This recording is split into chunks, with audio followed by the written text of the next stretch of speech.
Tere hommikust, õhtust või lõunast või kaunist päeva. Minu nimi on Siim Ülavere ning täna olen enda pühalikuks eesmärgiks võtnud teile parmupilli tutvustamise. Väljas on ilus ilm või vähemalt minul on ja õues on suhteliselt soe.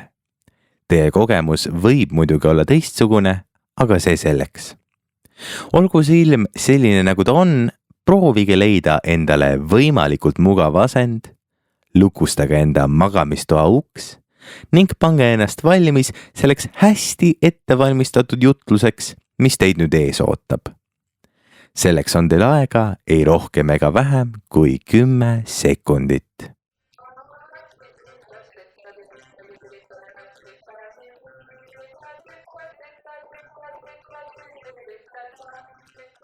Esimene osa, parmupilli lühike ajalugu.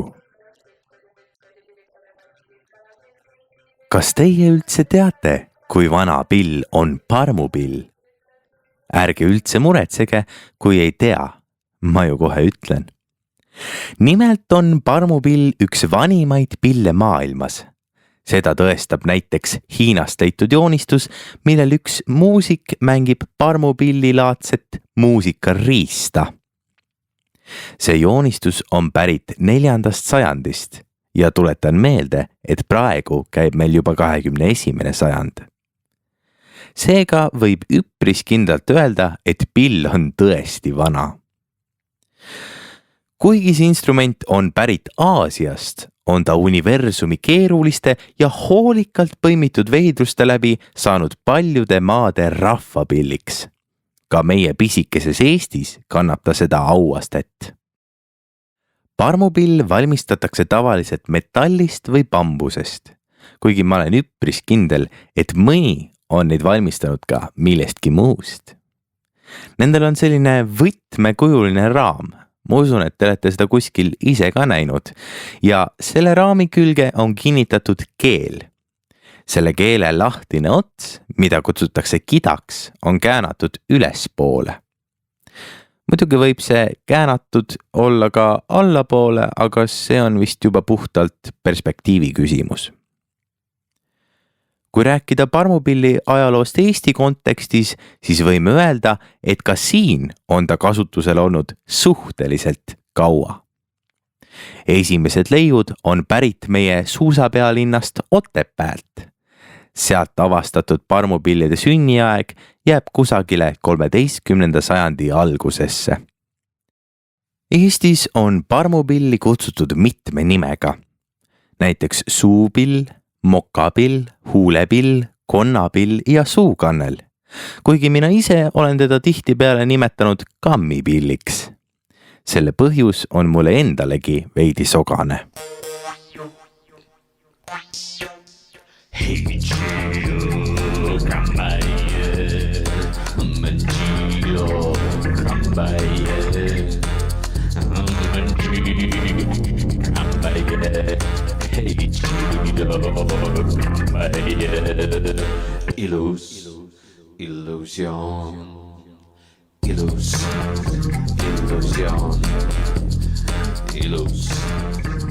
Teine osa.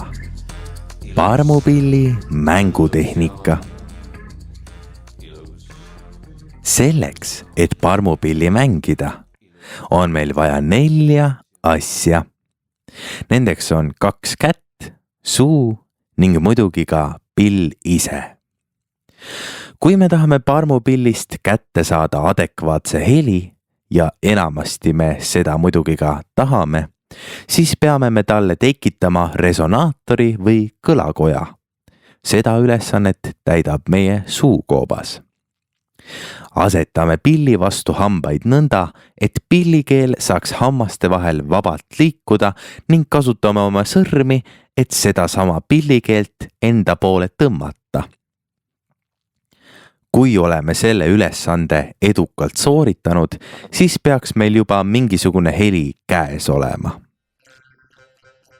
Kui aga nüüd tekib meil tahtmine seda heli muuta, siis tuleb meil muuta ka oma suukoopa asendit. Nõnda saame tekitada erinevaid kõlavärve ning muuta heli kõrguseid. Edasi jõudnud võivad proovida ka avatud suletud kurgutehnikat. Nii on võimalik tekitada 2 helirida, üks mängides avatud kõriga ja teine suletud kõriga. Avatud kõriga mängides kuuleme rohkem burdoonheli ning saame mängida esimest, 3. ja 5. astet. Suletud kõriga mängime aga 2., 4., 6. ja madalat 7. astet. Paar päeva olen selle küüneviliga harjutanud. Väga hea! Vaatame, mis saab.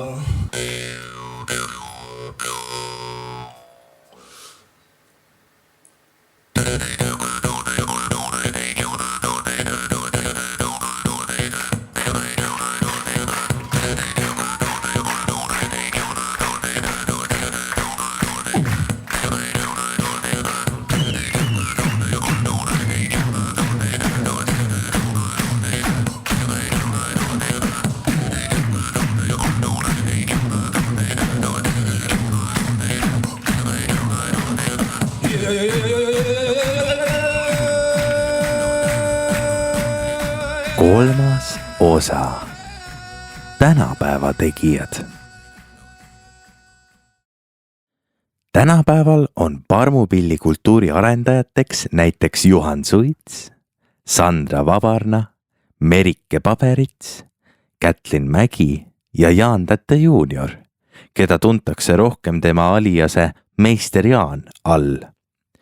Temal läks korda parmupilli toomine nii-öelda mainstream publiku ette, kui ta esitas 2016. aasta Eesti Laulul loo Parmupilli hullus, mis hoiab mind siiani vahetevahel öösel üleval.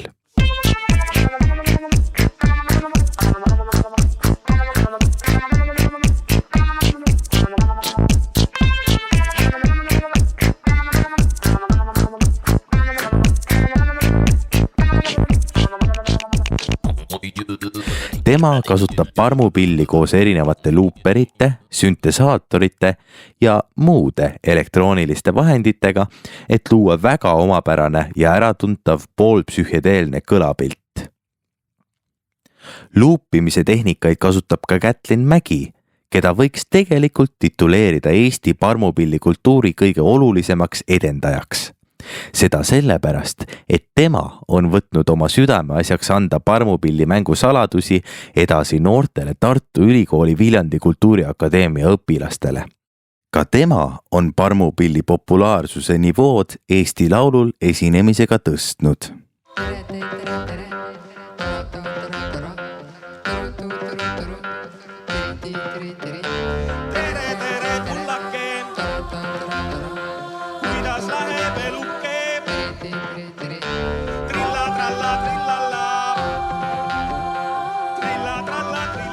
Kusjuures teda olevat mõnikord nähtud mängimas lausa 5 parmupilli korraga. Seda, kuidas ta neid kõiki korraga mängib, ei tea peale tema vist päris täpselt keegi. Aitäh, et kuulasite minu jutlust parmupilli teemal. Kohtume juba järgmisel kohtumisel.